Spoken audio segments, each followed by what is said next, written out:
Of course you could. Meg's, on the other hand, might be needing a torch and a map, I think. Well, I've got no sense of direction. I get lost going absolutely anywhere, and I'm an absolute nightmare, aren't I? I'm afraid so. But of course, birds are fantastic navigators, but they're not the only groups of animals who are really good at doing it.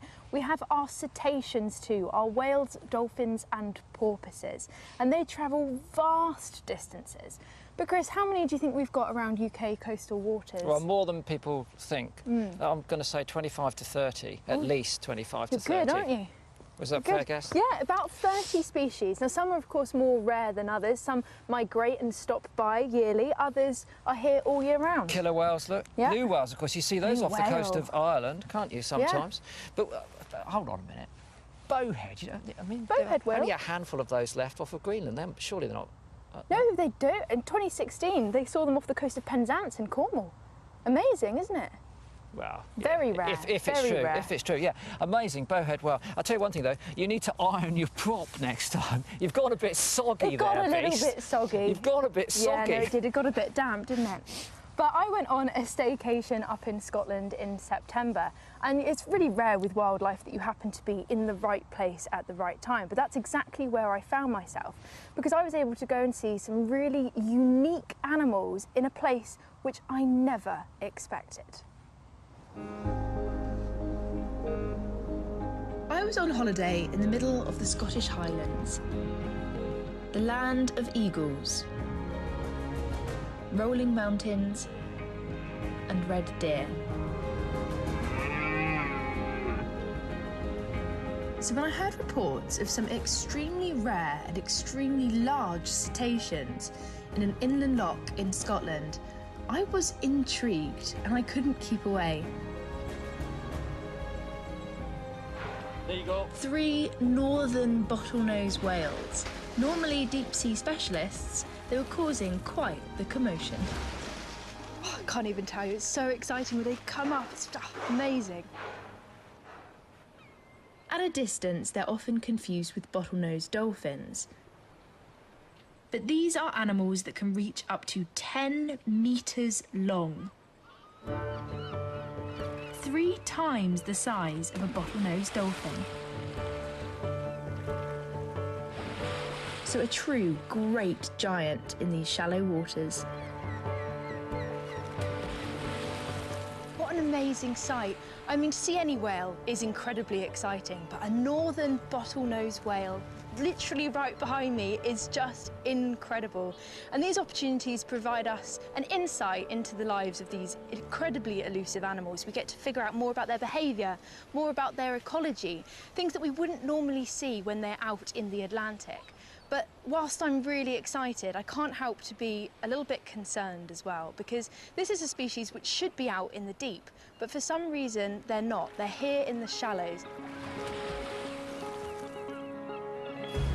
So to get an insight into why they might be here, I took to the water with Gavin Lemon of the British Divers Marine Life Rescue Team, a marine medic who's been keeping a close eye on the whales' whereabouts.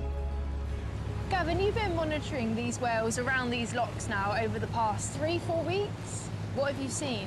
We've seen some very interesting activity. It's a species we don't know an awful lot about.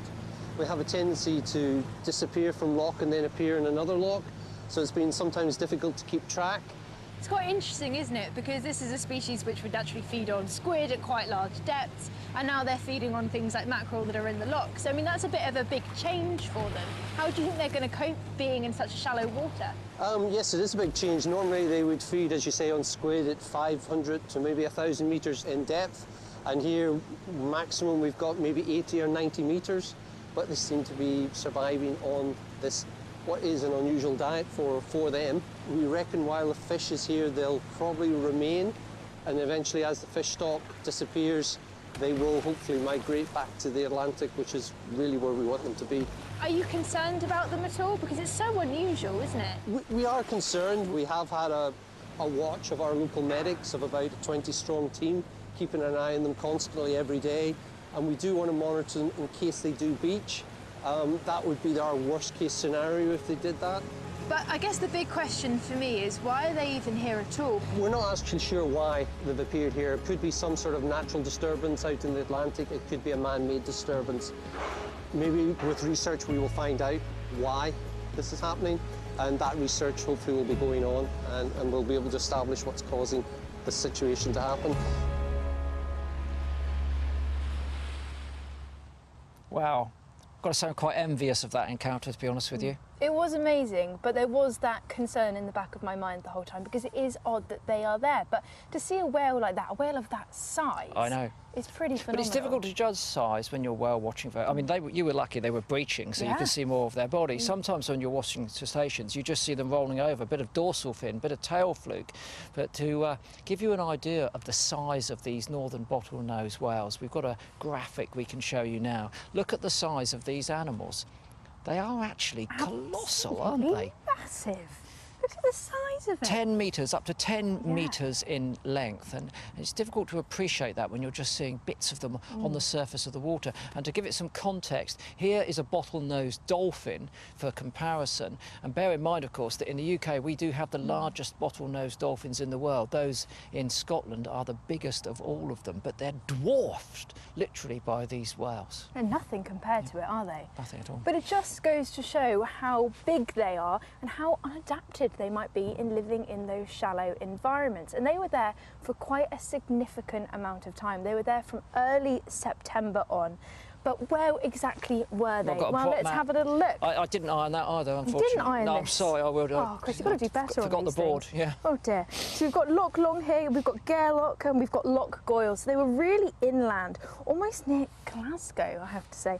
But it goes to show how far they have come. It's a little bit worrying. But they should be right out here in the Atlantic. They should be really far out in the Atlantic at really And they kind of got big depths. tangled up in all of these sort of locks here, haven't they? They did. And when I was there, we believed there were 4 individuals, but we now know that there were at least 7 of them. And because they were there for such a long time, the British Divers Marine Life Rescue Team tried to herd them out. And they did this using boats, small boats, and they're incredibly trained and knowledgeable in doing this. And they were able to try and guide the whales back out from the loch, back into the Atlantic where they should be. Now, initially it seemed to go rather well. They were heading in the right direction, but for some reason, every time they got to the head of the loch, the mouth of the loch, they dove down and turned around and went back in. So why they did that, I'm not entirely sure, but it wasn't successful, unfortunately, even though the best efforts of the team. Now, I do have some sad news. On the 18th of October, one had stranded and was found dead. A second one, 2 days later, was found, and it shared, unfortunately, the same fate. Devastating news for everyone who'd been watching them and trying to look out for them. Now, on the 26th of October, one was found that had stranded, but it was still alive. Now, the British Divers Marine Life Rescue Team tried their best to save it. They got in their boats, they got out there as fast as they could, but I have to say, during the operation, that whale unfortunately died too. There was an opportunity here, though, to see what had been happening to these whales by performing a post-mortem. So the whale was taken onto the beach, and a group of scientists immediately started to have a look. And these were people from the Scottish Marine Animal Stranding Scheme. They dissected the whale, they looked at all of its internal organs, they looked into its stomach, and they found that the most likely reason that the whale perished was an overall loss of condition. And when they looked into its stomach, for instance, they found 1 or 2 squid, which should have been full of squid because that's what they typically like eating, some leaves, which no doubt they'd picked up from the bottom of the loch, and very sadly, some plastic as well.